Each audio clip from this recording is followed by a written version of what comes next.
Okay, folks, I'm excited. This has been a really great day, lots of conversations, and I'm particularly pleased to see as many of our educators here in attendance, along with our business community, legislators, economic development people, because it's been said before, this is something we all have to work on together. It isn't something that one or more of us can accomplish.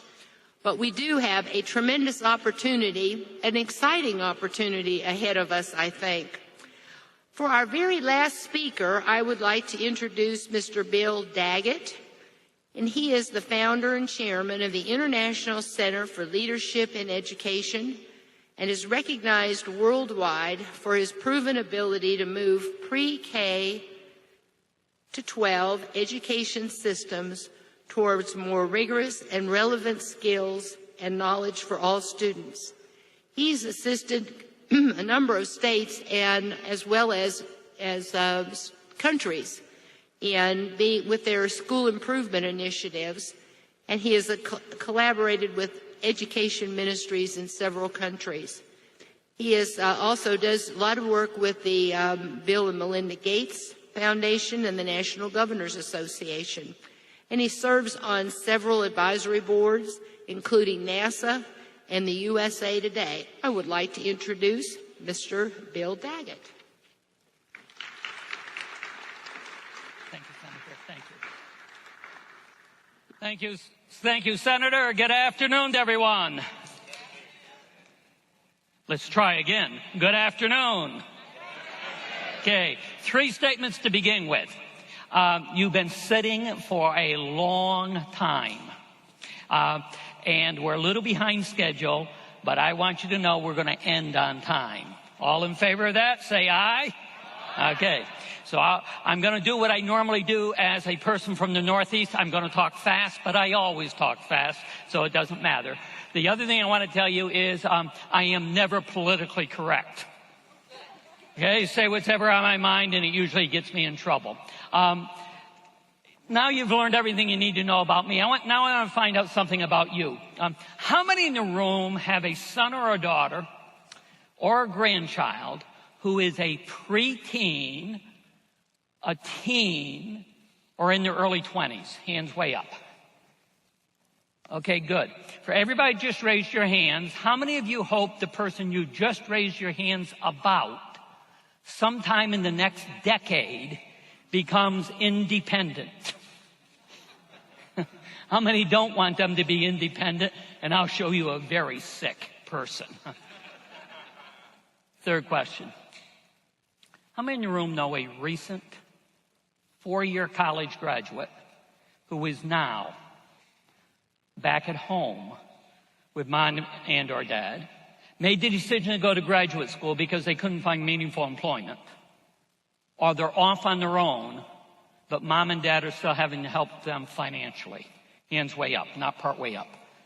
Keep your hands way up. Anybody that hasn't got their hands up, look around the room. What happened, folks? Come on. These are the ones you have bragged about all day. These are the ones we want all of our other kids to be like. Well-educated, deep in debt, back at home. What happened, folks? What happened is America changed. And Glenn was so right in his comments today. I was director of education for the state of New York. I'm probably amongst the biggest bureaucrats in the room. Ladies and gentlemen, the bureaucracies we have in place were put in place for the needs of the 20th century.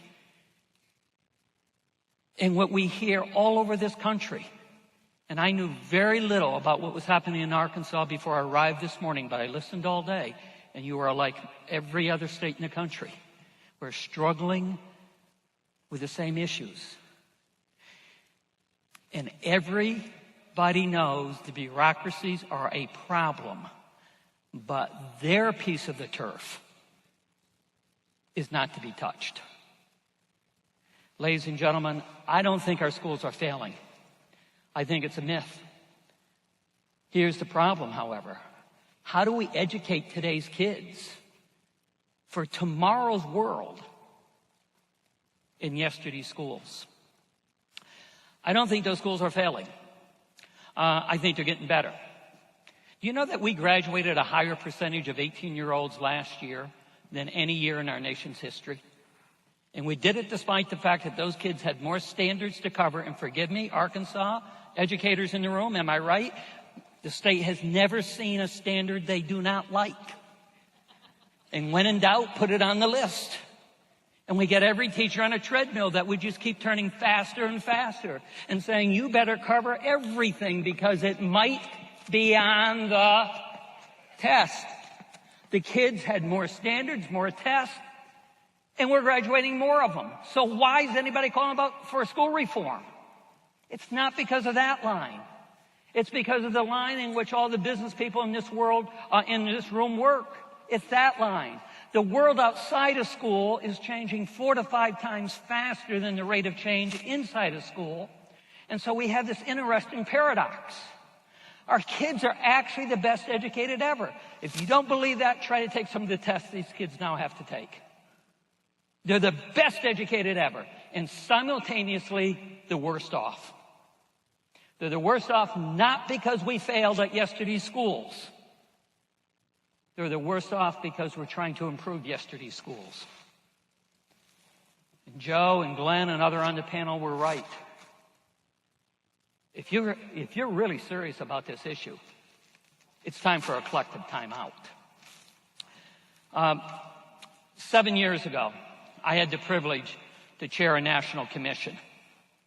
And that national commission was brought together 7 years ago because when we looked at this gap, the National Governors Association and the Business Roundtable said, we have a problem. We got to figure out how to close the gap. And so they created, asked the National Governors Association, a group called the Council of Chief State School Officers.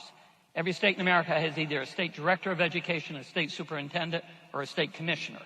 The 50 are called the Council of Chief State School Officers.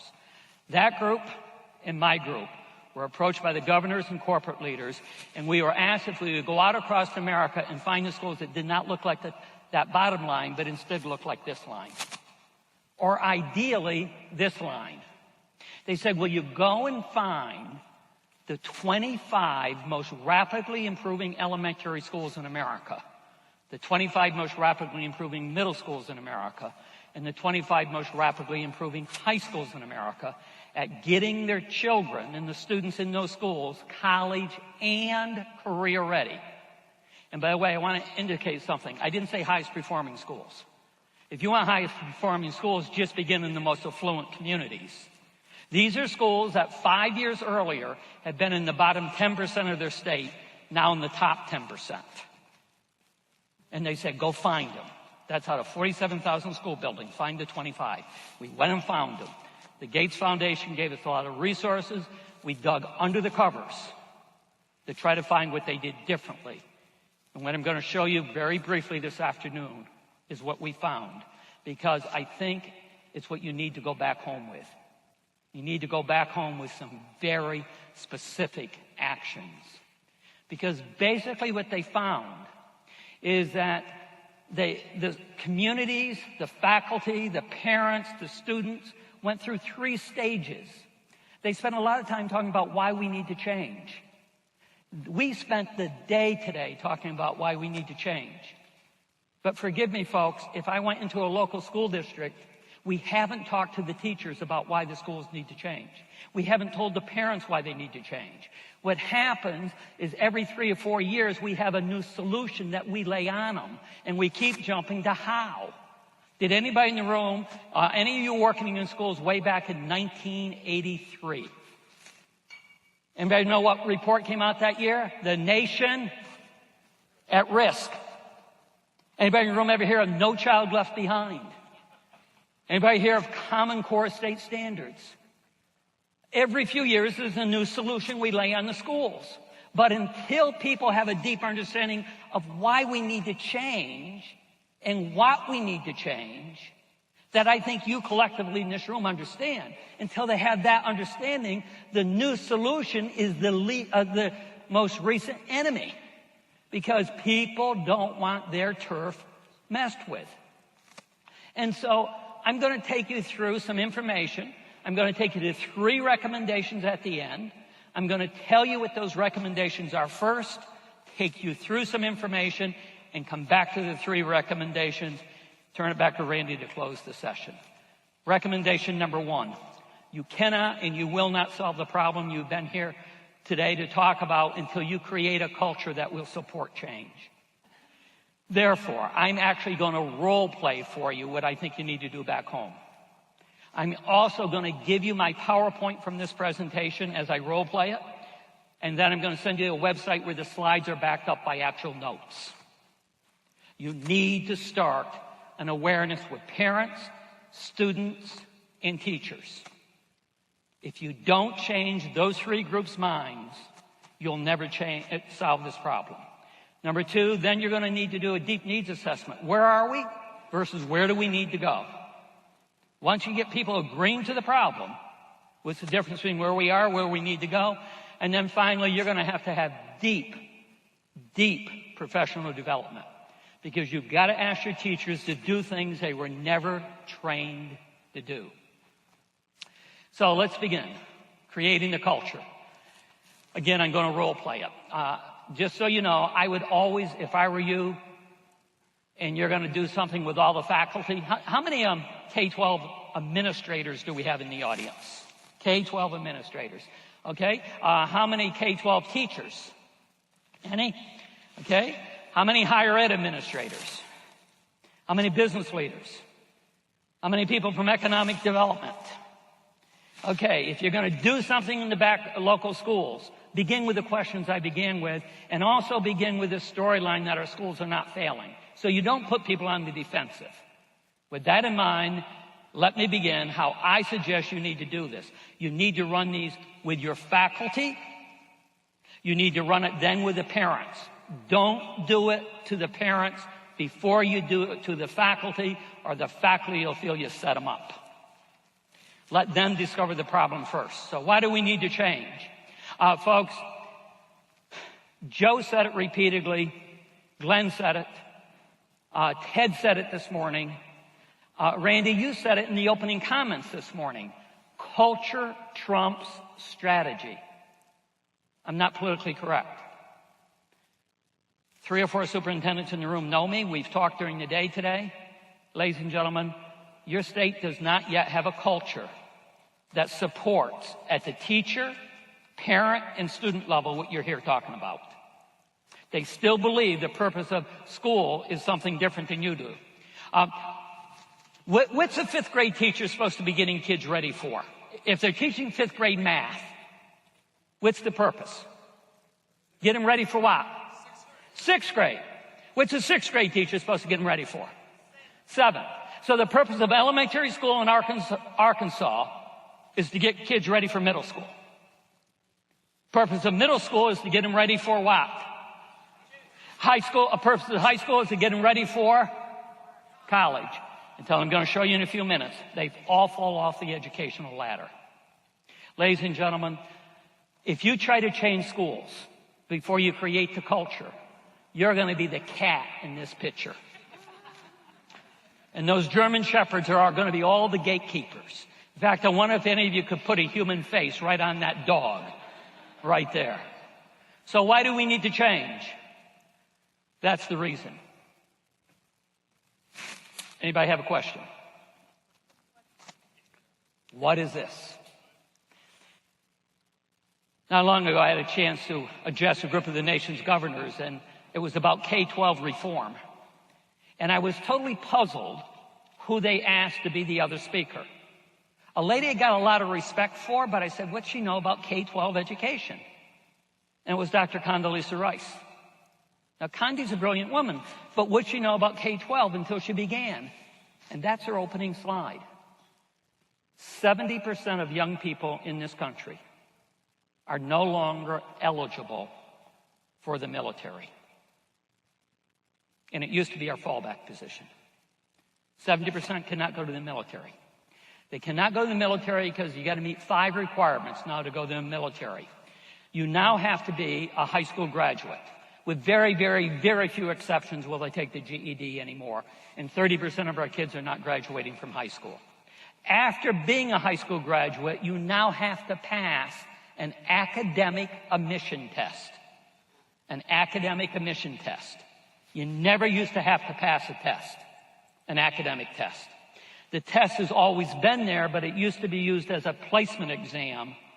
Once you were in the military, it's now a admission exam. Anybody know the name of the exam? ASVAB. 28% of high school graduates in the country last year failed the ASVAB exam. So you got 30% not graduating, 28% of the graduates can't pass the ASVAB exam. How do you get all the way up to 70%? Health-related issues leading the list: obesity, drug-related issues, legal-related issues, all the way to incarceration. It's 70%. And ladies and gentlemen, it's increasing at the rate of 1% a year. It's projected within 10 years to be 80%. Now, why is it increasing at the rate of 1% a year? For one reason and one reason only. Number 2 on the list. It's because, see, in the military, technology is critical to job performance. And if you mess up the technology, somebody might get hurt. Somebody might die. And that technology is changing so quickly that even if you're in for a very short period of time, you've got to constantly be retrained. So the military is changing the ASVAB every 6 months to make it harder, to be consistent with what you need to be trainable. It's 70 headed to 80%. Condi was done with her speech. I hadn't spoken, so they didn't know who I was, so I went off with the CEOs, and these are CEOs of this nation's largest corporations. And I don't know how to explain it to you, except to say they were livid. They were so mad. Do you know why they were mad? They said, look, if these young people are not ready for the military, what remotely makes you think they're ready for 21st century employment? Yes, they can go to work at a convenient market, but they can't earn enough money to be financially independent. And you know what those corporate leaders then went back in and convinced those governors and others in the room with me? That we have 70, headed to 80% of our young people in this country headed to public assistance. And forgive me, you have to make this personal to your audience whenever you're trying to present it. I want to go back to Joe. That's his 20-year-old back home. This is your son and daughter I'm talking about. This is your niece and nephew. This is not the kid living in somebody else's community. And nobody wants to talk about it. And it will be a terrible problem if we didn't think about it deeper. 70 to 80% of our young people are headed to public assistance. Unsustainable as a nation. And what do we have? Forgive me. We got the bureaucrats arguing over who gets what pieces of little money to keep their existing program together. The panel was right. And again, it would be an incredible problem if it wasn't made more complicated by this next piece of data. This is America in 1950. And if you look up the left-hand side, it's every 5 years. So in 1950, 0 to 4-year-olds, they are the first 5 years of baby boomers. In 1950, there were more children under 5 in this nation than total population above 55. More children under 5 than total population above 55. And it was at that point in time, late 50s into the early 60s, America created something that I'm actually very pleased they created. It was the Great Society movement. Who's the one name we all associate with the Great Society movement? Lyndon Johnson, LBJ. And see, back then, most people didn't get Social Security. Those that did get a fraction of what they get today. Medicaid and Medicare hadn't even been conceived. Prescription drugs, not even on the radar screen. And Johnson pushed much of that legislation through. I'm most appreciative. I have 5 children, but 2 of whom are disabled. I have a 42-year-old with a mental age of 18 months to 24 months who has seldom a day without a grand mal seizure. I'm very pleased for this. Her younger brother, a year younger than her, 28 years ago, last Tuesday, September 16th, when he stepped off of a school bus, was run over by a drunken driver. He was 11 years old, spent 9 months in a coma and on life support. Loss of functions of speech and hearing. He no longer has those capacities. Such ataxia that if you saw him with me, you would swear he had severe CP. But he regained his academic skills. It is 28 years later. He's a 4-year college graduate. He doesn't have a good job. He's got a great job. He's the director of information technology for one of the largest supermarket chains in the country. He makes more money than his older 2 brothers, who are both a little bit of screw-offs in school. And so I tell the older brothers often that he makes more than they do. And they remind me that's because they work for me and he doesn't.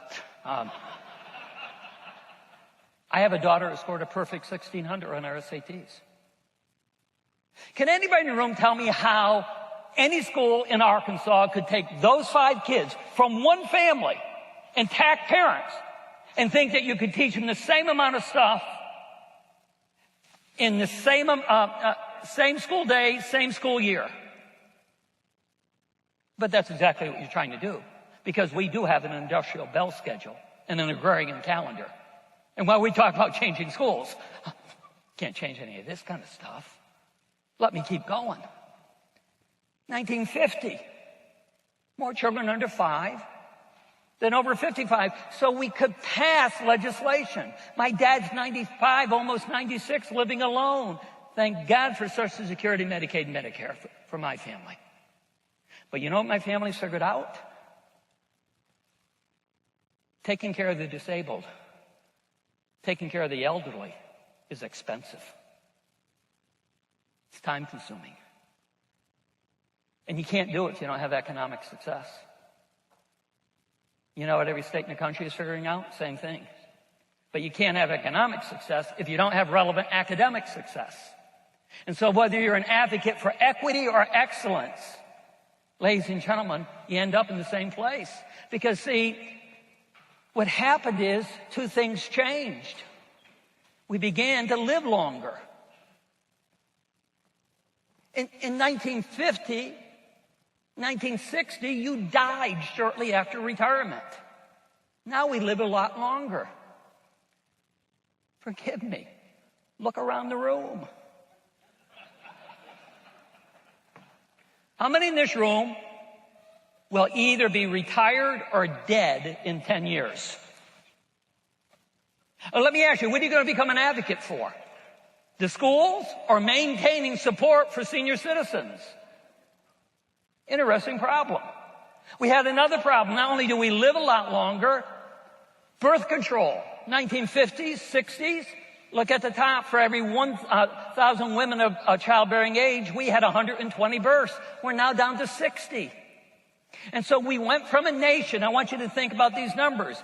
We went from a nation that had more children under 5 than all the programs we now advocate for. We had more children under 5 than total population above 55, to a nation today that has more people over 55 than under 21. And 70 to 80% of them headed to public assistance. You know what you got to do back home with the teachers? You need to tell them their retirement system is in deep doo-doo. They'll hear that, won't they, Senator? You need to tell them that they're not going to have the retirement they now think they're going to have when you look at this data. Nobody in the country is.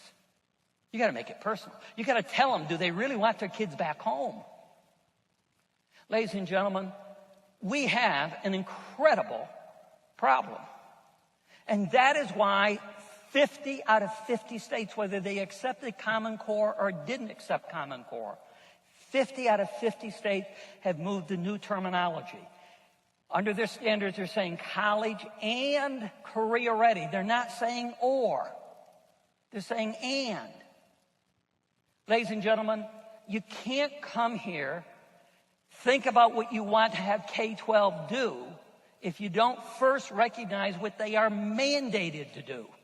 And they are mandated to address college and career ready, which, by the way, should be music to your ears. You need to partner so you get everybody on the same agenda, talking about the same issue, with all the initiatives pushing in the same direction. Why do we say college and career ready? Because we live in a digital world. It's not just the military changing so quickly. It's every other sector of society. This is Pope Benedict in 2005.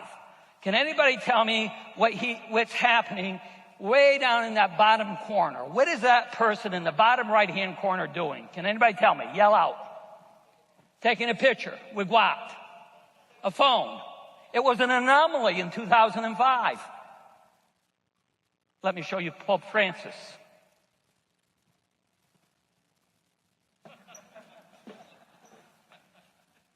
Every sector of society has changed that much. Can I take your iPhone? How many in the room own a device like this? An iPhone, hands way up. How many own one? Okay, good. Can you get email on these things? Can you get total internet access? Do you let the kids in Arkansas use these when they take their state test? No, for good reason. They would what? Cheat. Right, cheat. How would they cheat? Tell me how they would cheat. They're going on to find the answer. What else might they do? They share with each other. Darn kids. Might either use resources or work with others. What are the two most basic skills you need to be employable? Use resources. Work with others. What do you call that in Arkansas schools? Cheating. Ponder it, folks.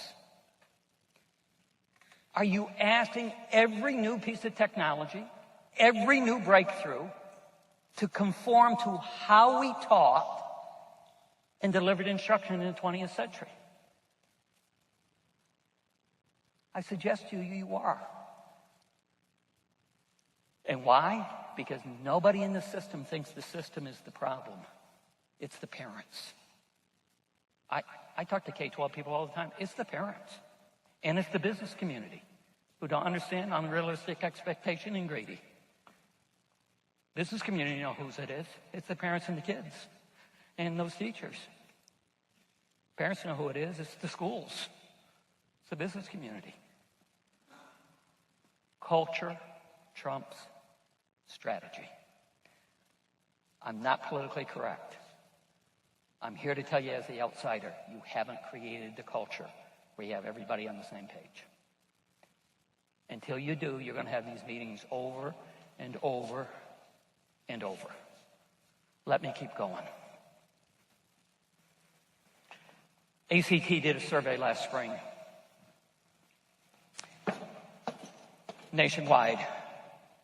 89% of high school teachers said high school graduates were well or very well prepared for college. 26% of college professors thought they were prepared. This piece of information was spoken about several times today.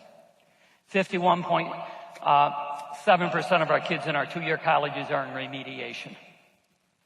19.9% of our kids nationwide in our four-year college are in remediation. When I spoke to the governors, they had been asked to bring several college presidents. I told the college presidents I can solve this problem. They said, great, how? I said, stop taking them. If they're not ready, why are you taking them, college people out there? Can anybody tell me why you're taking them?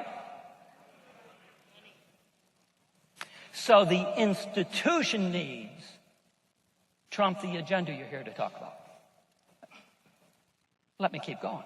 I'm still just warming up. Of our students who go to two-year colleges in this country, 55.5%, those that go full-time, make it to the second year. In our four-year colleges, we're at 65.2%, and nobody's talking about it. The opposite of that number is our dropout rate. That is our first-year dropout rate. If K-12 had those dropout rates, the superintendent and administration would be gone in a blink of the eye. But you know what else every high school in America does? They tell everybody on graduation night how many kids are going to college.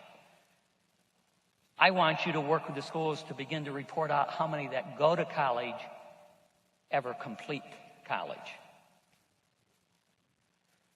In our two-year colleges, it's 29.1% at the end of 3 years, nationwide. In our four-year colleges, it's 36.6% after 5 years, national data. Let me give you Arkansas data.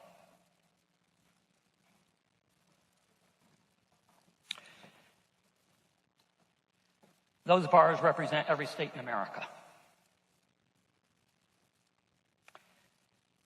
You are graduating 19.7% of your kids in your four-year colleges on time. After 6 years, you're graduating 38%. How are we doing? Let me give you your two-year colleges. You are graduating 12.4% on time. At the end of 3 years, you're graduating 22.2%.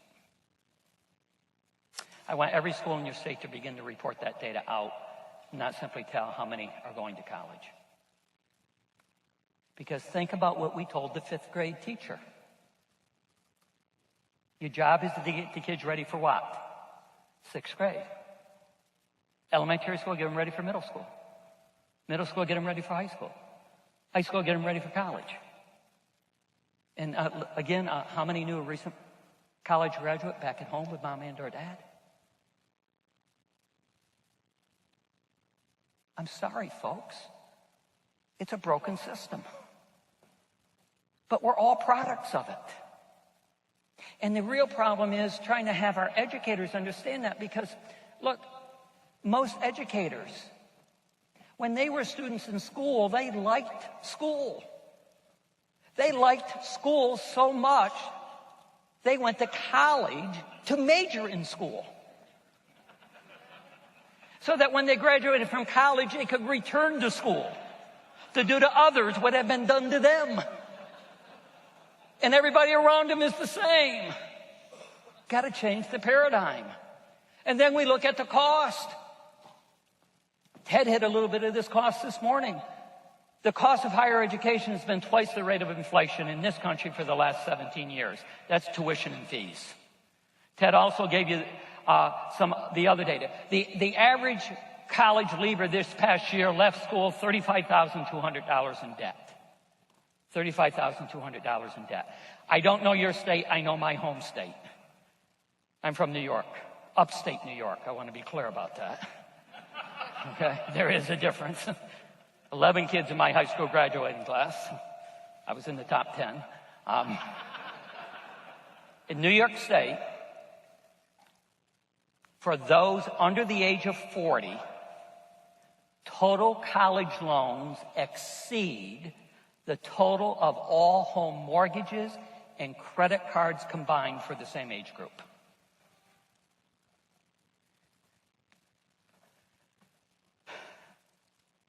Ted gave you some of this data this morning. That's the increase from 1978 to 2012 in the cost of food in America. It went up 210%. Consumer price index, it went up 240%. Shelter, housing went up 360%. We all know healthcare has been out of sight, 585%. Cost of higher education, nearly 1,200%. So maybe it's college ready, career ready we must be doing a really good job with. So let's see how we're doing. Career ready. 3.8 million jobs last month had been vacant, according to the U.S. Department of Labor, for at least 6 consecutive months. 3.8 million jobs that pay over $40,000 a year. But at the exact same time, we have 13 million people on unemployment. You in this room understand why. It's a skill gap. Most people have no clue of why we have that. Because you know what we're not telling kids? We're not telling them that what you major in matters a lot. The number 1 major in American universities last year was business. Number 2 major in American 4-year universities was general studies. What is that? It is no major. It is come, stay as long as you would like. Number 3 was the social sciences. Number 4 was psychology. Ladies and gentlemen, and while all that happens, if I had, and I often like to do a K-12 or a group of K-12 schools together, I would spend a fair amount of time on this next piece. We don't have time to do today. I just bounced out a bunch of slides here a few minutes ago. But we have something called the missing middle in America, workplace. In the 80s and the 90s, first 10 years of the 21st century, a lot of things that were routine, concrete, sequential, low-level jobs got displaced by the technology. Think about how many jobs ATMs put out, how many people ATMs put out of work. What's happened to the entry-level jobs because of this extraordinary shift about to happen in the World Wide Web? See, we're going through the 3rd wave of the World Wide Web. Wave 1, which really hit in the late 90s, was patented in 1998, first really became used very much, was 2002. It was called informational technology. Informational, it was Google. How many Googled something in the last 48 hours? With Google, what you did is you went hunting for information. You used keywords and you went hunting for information. Web 2.0 came out 6 years ago. It's called relational. It's not one way. It's not informational where you go get it. It interacts with you. The best example I can give you is Facebook. How many presently have ever been on Facebook? Are the kids on Facebook? No. They were. Why aren't they now? Because you are.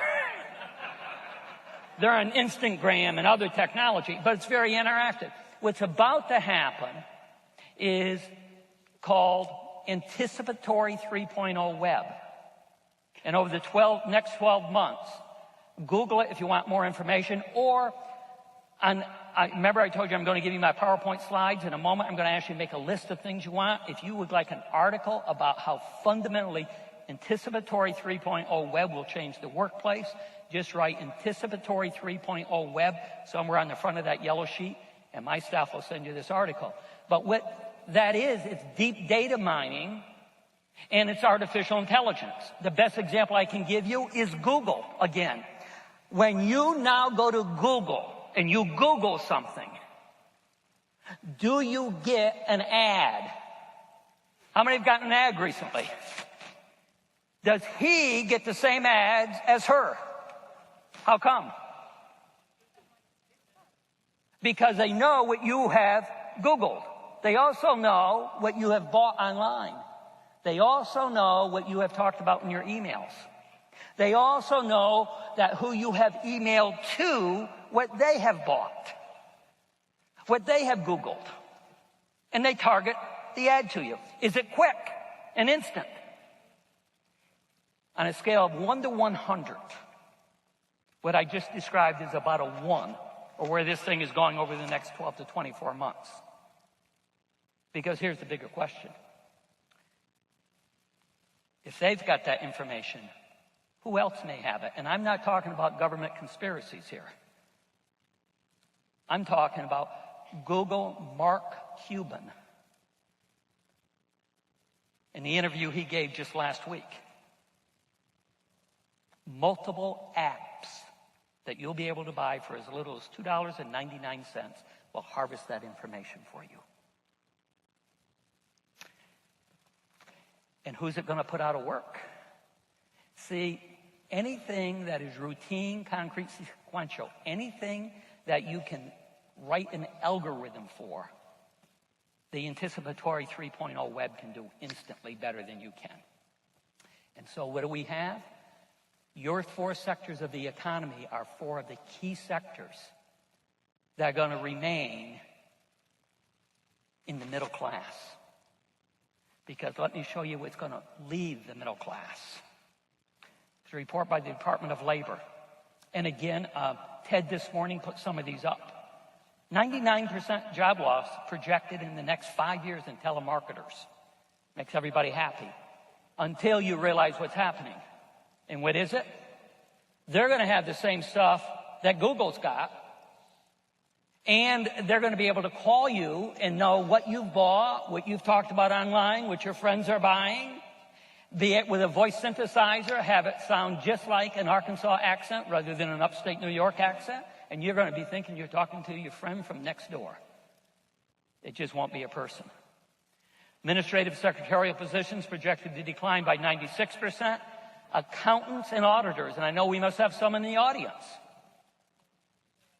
If you can write an algorithm, this technology can do the job quicker, faster.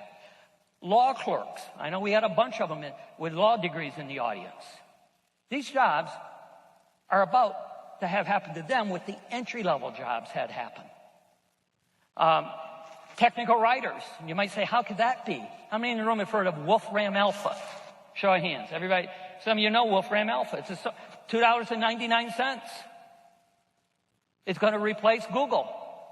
Give it a title, a topic you want written about, the number of sources you want written, quoted in your paper, and the reading level you want it written at, and it'll write a paper up to 16,000 words for you in minutes. My wife has a degree in technical writing. She and her colleagues out of work. Machinist. Economist. Health technologist, not to be confused with direct patient care. Ladies and gentlemen, your sectors are some of the greatest opportunities to be able to maintain a lifestyle in the middle class. Because many other jobs, they're gone. They are simply gone. The type of jobs that are going to be left are solve unstructured problems, work with new information, do non-routine manual tasks. And that especially in the building trades, that's a huge one, that last one. So what would kids need to be able to do to survive? Well, I want everybody in the room to look at these 5 levels, and I want you to yell out in a moment your personal opinion. Please don't yell it out until I say the word now. But when I say the word now, I want you to yell out your opinion.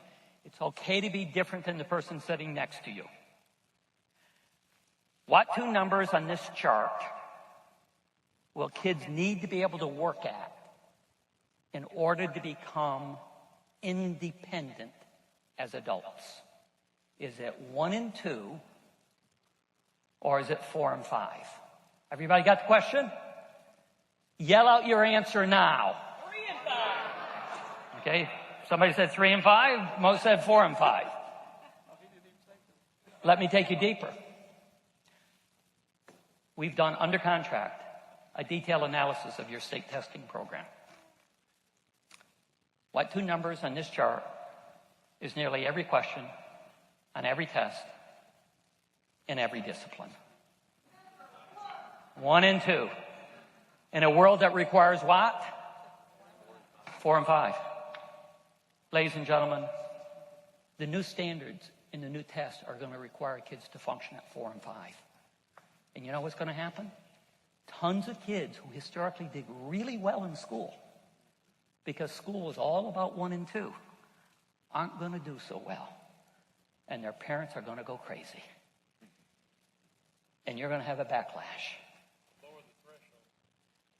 Okay, the second question is, did they lower the threshold? That's the second question, which I am going to get to in a minute.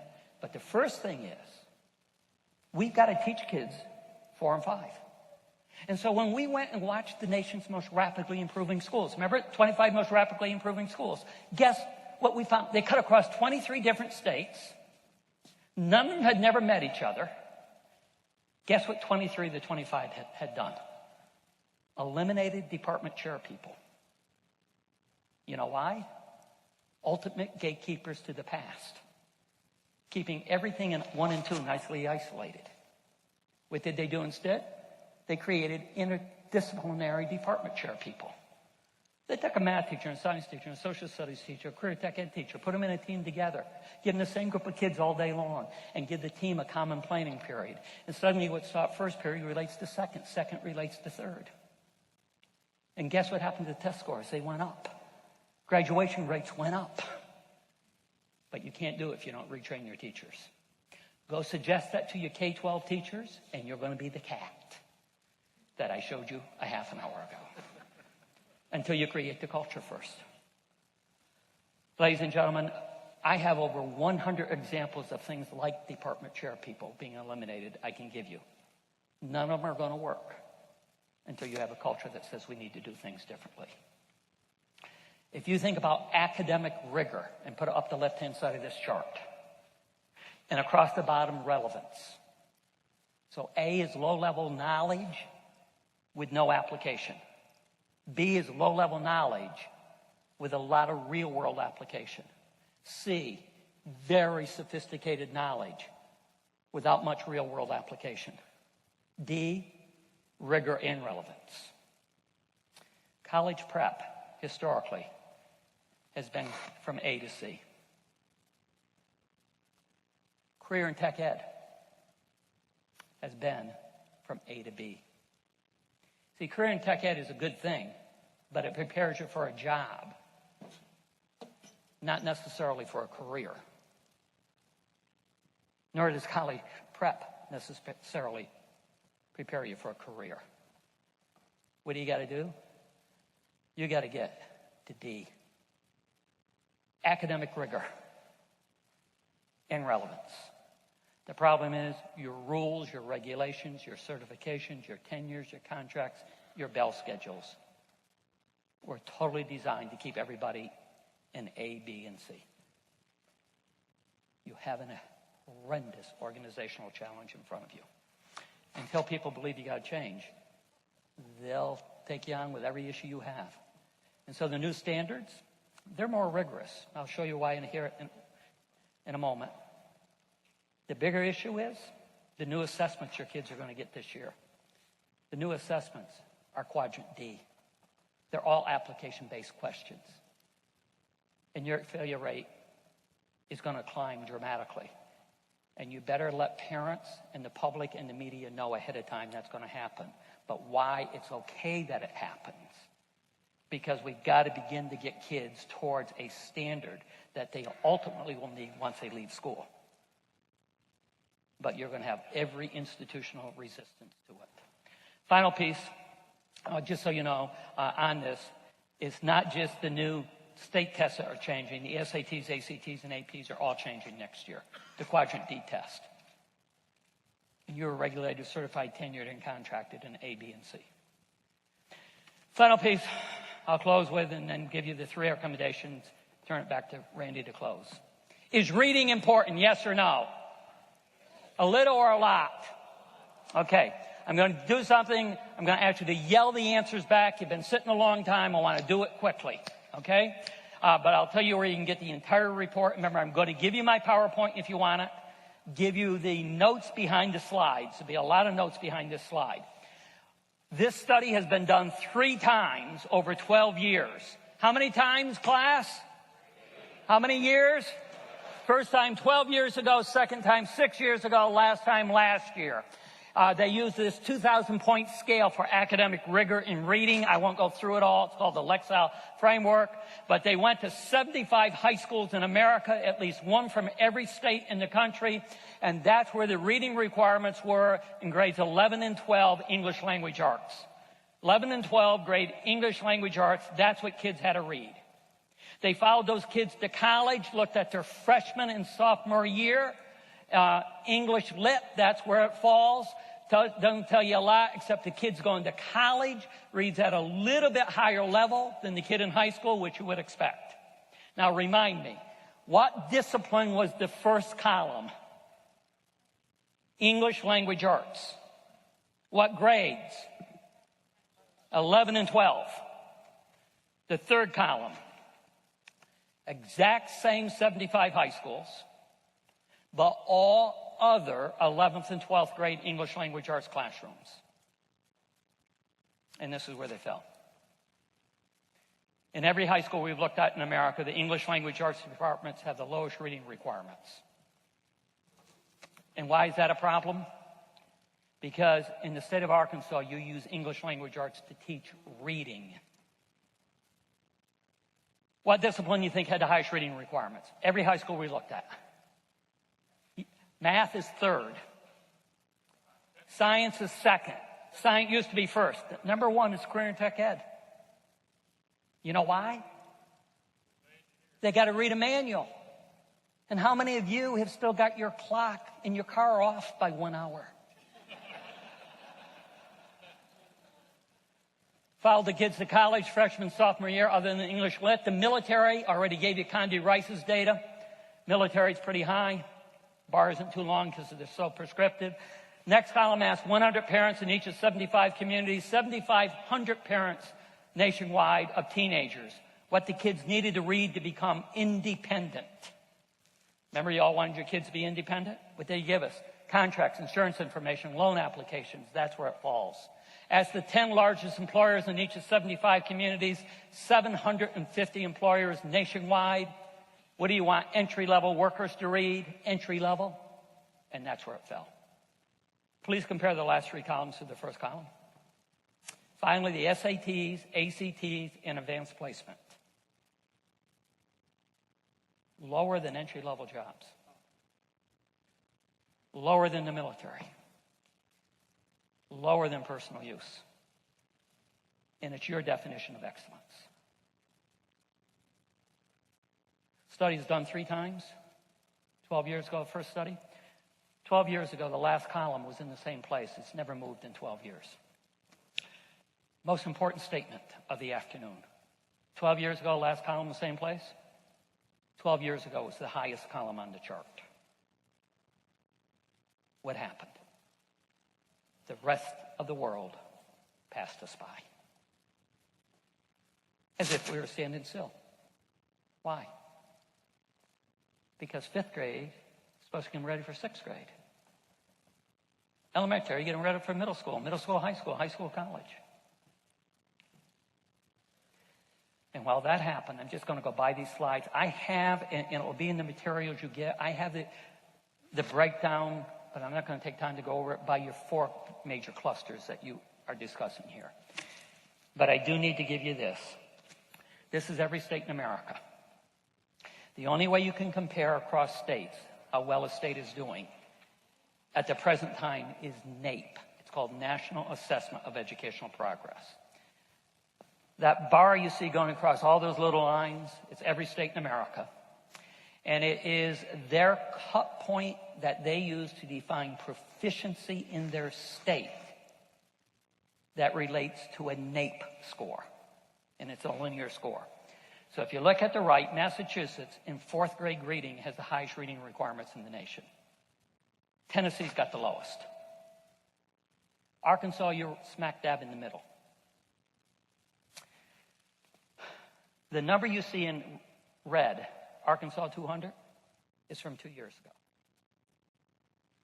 217 is where you were 7 years ago.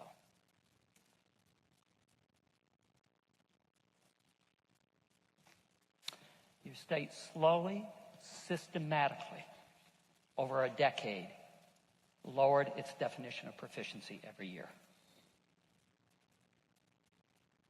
And more kids were passing and graduating against a lower and lower standard. At the exact same time, the world outside of school requirements were rising. You know how to read the chart. There is 8th grade reading. Remember, I'm going to give you the PowerPoints. I'm going to give you the notes. 4th grade math.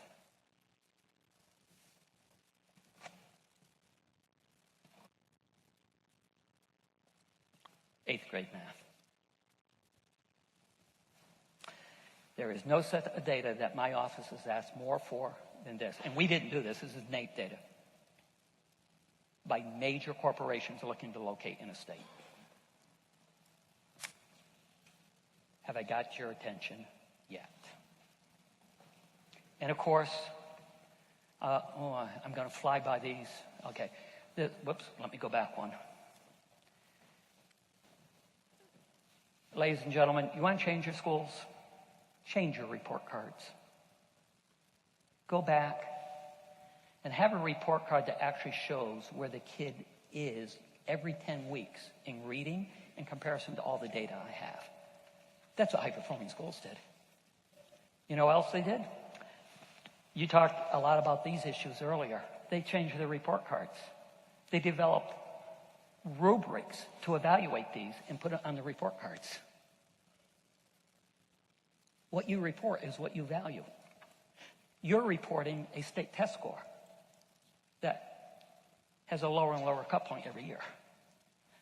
If you would like information on how some of these schools did this, just write report card on the front of your yellow sheet, and my staff will send you off some of the report cards that these schools are using. These nation's most rapidly improving schools. So I close with 3 recommendations. Go back to the yellow sheets. If you pull the yellow sheets out. If you would like a copy of my PowerPoint and the notes behind the slides, give me the information on the top of the PowerPoint. We'll send it to you. As you look down that page, about halfway down on the left-hand side, it says areas of interest. If you would like any of these items, I'm going to go through them very quickly. Check them, and my staff will send you information on them. The last week in June in Atlanta, Georgia, with financial support from the Bill and Melinda Gates Foundation and several other groups like NGA and the Council of Chief State School Officers, we not only have identified the nation's most rapidly improving schools, we're bringing them together for 4 days, and all they're going to do is tell their story and how they did it. And here's my word of advice. Business leaders in the audience, work with your local schools and send some people to go see these schools. Following the summer conference, next fall, we're running site visits into these schools. We want teachers to talk to teachers, principals to talk to principals, board members to talk to board members. See how they did it. Okay, I gave you a couple things. They changed their report cards. They went to interdisciplinary department chairs. Lots of different things they did. It's called Model Schools. If you want information on it, check it. My staff will send it to you. I think you got to create a culture. If you're interested in having, I'm going to give you the PowerPoint that should help you do that. Near the bottom there, you'll see it's kind of indebted a little bit. If you'd like information on having a member of my staff, myself, somebody talk to your educators in your region, your parents, check that. Somebody will get a hold of you and tell you how we could connect up with you if you wanted to do that. The third, next item is simply do a needs assessment. Folks, you systematically have got to look, for example, in reading, where are we versus what the workplace requires? Do you really know the difference? And then you build a plan year by year to get there. It's called needs assessment. If you want advice on how some of these schools did that, check it. We'll send you off reports of how they did that. And finally, professional development. And there's a column there for professional development. If you want more information on professional development, of how they're retraining their teachers, check that, and we'll send it off to you. You've been sitting all day. You are a very patient group. I apologize for throwing a lot of information at you in a hurry. I am going to ask you to do this when Randy closes the conference here. I'm going to ask one person at each table to take whatever yellow sheet you have. Oh, no, you put a table up there. It's okay. On your way out, there is a table back there. If you want my PowerPoint and any notes you want. Just throw your yellow sheet on the table on the way out. If you would like to talk to me or a member of my staff about any of these items, in the box, write a phone number, and either myself or my chief of staff will give you a call, and she'll probably give you a call, just to schedule a time so we can sit down over the phone and talk about any of the areas you may have an interest in, and we'll try to send you information. With that, thank you for your attention. Thanks for staying with us all day, and thanks for caring about the future of our kids. Thank you very much.